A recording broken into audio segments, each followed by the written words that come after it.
didn't click on this video by accident. Something drew you in the sense that something big is happening, something the UFC doesn't want to dwell on. You're here because you want answers, and I promise, by the time this is over, you'll have them. But don't rush. Stay with me, because this isn't just another fighter being cut. This is about power, consequences, and a career that was hanging by a thread long before today.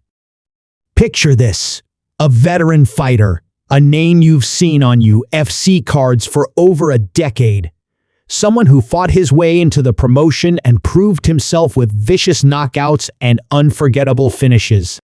But now, his name has vanished from the roster like he never existed. Marco Rog Rio de Lima is gone, and the UFC isn't looking back. Why? That's what we're about to uncover. De Lima was one of those warriors built for war, a heavy-handed Brazilian who lived for the fight game. He wasn't the guy making headlines every week, but he was always lurking, always one fight away from a highlight reel finish. But here's the thing, his career was a constant battle, not just against opponents, but against his own body, the weight cuts, the grappling deficits, and ultimately the system itself. This isn't a story about a man who was simply outclassed. It's a story about a fighter who was given opportunities, who fought through setbacks, and who, in the end, couldn't outrun the choices he made. It all started with an innocent-sounding suspension, just a one-year ban, a punishment that at first glance might seem like bad luck, an unfortunate misstep. But when you dig deeper, you realize this wasn't just one mistake. It was the second time he tested positive for the same substance. And when you make the same mistake twice, the benefit of the doubt disappears. The drug in question? Anastrozole, a substance known for its ability to regulate hormones, typically used in the medical field but flagged in combat sports. When De Lima tested positive in January, the Combat Sports Anti-Doping Agency traced it back to a prescribed medication for a known condition. The problem? He never applied for an exemption. That's the technicality that sealed his fate. Now, pause for a moment and think about that. A fighter's body is his greatest weapon, but it's also a fragile machine. In this sport, where a fraction of a second determines victory or defeat, where a single punch can change everything, fighters are constantly walking a tightrope between peak performance and physical breakdown. Some of them push the limits naturally. Others look for an edge, whether they mean to or not. But here's where it gets interesting. The agency determined his positive test wasn't intentional. That means no cheating scandal, no performance-enhancing conspiracy. Just a fighter who should have filed paperwork and didn't. The first time, he got a 6-month suspension. This time, a full year. That's the rule. And in the UFC, where the competition is ruthless and the company is always looking to build the next big star, a year is a lifetime. So, was this decision really about the failed drug test? Or was it about something else? Let's be real, at 39 years old, with over a decade in the sport, De Lima wasn't the fresh face the UFC was looking for anymore. In this business, age isn't just a number, it's a target on your back. The promotion has been moving away from aging heavyweights, phasing them out for younger, hungrier contenders. De Lima had seen it coming. The writing was on the wall. He had been in the UFC since 2014, when he made his debut on The Ultimate Fighter, Brazil. A decade of highs and lows. A career built on explosive knockouts and devastating submissions on both ends. Yes, he had power, and yes, he could finish fights. But his weaknesses followed him like shadows. Submission losses plagued his career, from Nikita Krylov to Ovin St. Pro. Even after bouncing between light heavyweight and heavyweight, trying to find the right weight class, he struggled with the scales. There were fights where he didn't make weight, where his body betrayed him before he even stepped into the cage. And yet, through it all, he kept fighting. Because that's what warriors do. But the UFC isn't sentimental. Fighters aren't kept around for effort. You win or you become expendable. De Lima had some big wins. His knockout over Junior Tafa in February 2024 was proof that he still had it. He was even booked for another fight later this year. But the moment that suspension came down, his fate was sealed. Think about it. The UFC could have waited. They could have let him serve the suspension and brought him back. But they didn't. Instead, they cut him loose immediately. That tells you everything you need to know.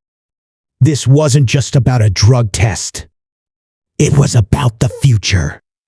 And in the UFC's future, De Lima didn't have a place. So where does he go from here? The road isn't over, but it's changed. The UFC is the biggest stage, but it's not the only one. Fighters who leave often find new homes, and there are organizations waiting to sign a veteran with knockout power. Maybe the Professional Fighters League. Maybe the Global Fight League. But here's the real question. Does De Lima still have something left to prove?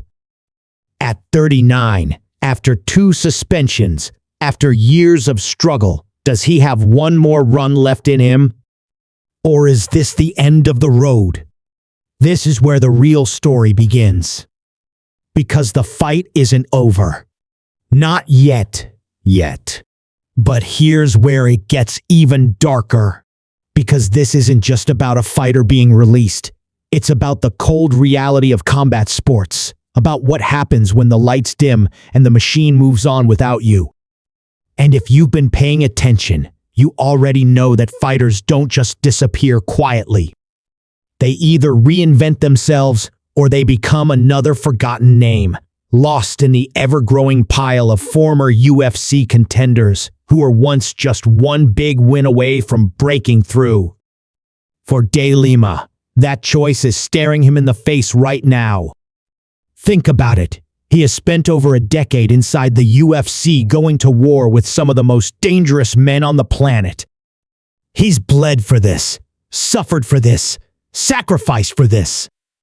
And now, after one mistake too many, he's been cast out. What does a fighter do when the only world he's ever known turns its back on him? Here's the brutal truth. Most fighters don't retire on their terms. Most of them don't get a farewell fight, a hero's exit, or a standing ovation. They get a phone call, a contract termination, and a reminder that in this business, you're only as good as your last fight. De Lima was scheduled to fight later this year. He was ready to prove he still belonged. But the UFC never gave him that chance. The decision was made. The cut was clean. And now, he's standing at the edge of the fight world, staring into the unknown. But before we talk about what's next, we need to talk about the UFC's decision-making here. Because this wasn't just about age, or wins and losses, or even a failed drug test. This was about power. The UFC is bigger than any one fighter, and they've shown time and time again that they will move on without hesitation. Think about the legends they've let go, fighters who once carried entire divisions on their backs, champions who were cut loose the moment they became more trouble than they were worth. De Lima wasn't a champion, but his situation follows the same pattern. What the UFC has been doing, especially in the heavyweight division, is making room for the new era. The younger, fresher contenders. They've been clearing out veterans, making way for rising prospects who bring in bigger crowds, more excitement, and fewer complications. As of now, only 2 men in the heavyweight rankings are 39 or older: Derek Lewis and Marcin Tybura. That's it. The rest? Younger, hungrier fighters who the UFC believes can carry the division into the future. De Lima simply didn't fit into that picture anymore. And let's not ignore the suspension. Even if the anti-doping agency ruled that his violation was unintentional, the UFC didn't have to wait. They didn't have to risk another controversy, another headline about a fighter testing positive for banned substances. They've cut fighters for less. And De Lima, with his history, was an easy name to cross off the list. But the real question isn't why the UFC made this decision. It's what happens next. Because this isn't just a story about a fighter getting cut. It's about a career hanging in the balance. The options are there: PFL, Bellator, other promotions that would love to sign a knockout artist with UFC experience. But the deeper question is whether De Lima still has the fire, the drive, the hunger to keep going. We've seen this story before. Some fighters leave the UFC and go on to have career resurgences, proving that they still belong at the highest level. Others fade away, unable to find the same success outside the bright lights of the octagon. And then there are the ones who refuse to walk away, who keep fighting long past their prime, suffering loss after loss, unwilling to accept that their time is up. Which path will De Lima take? That's the mystery now. That's what we're about to find out. But one thing is certain: this is not the end of his story. Not yet. Yet.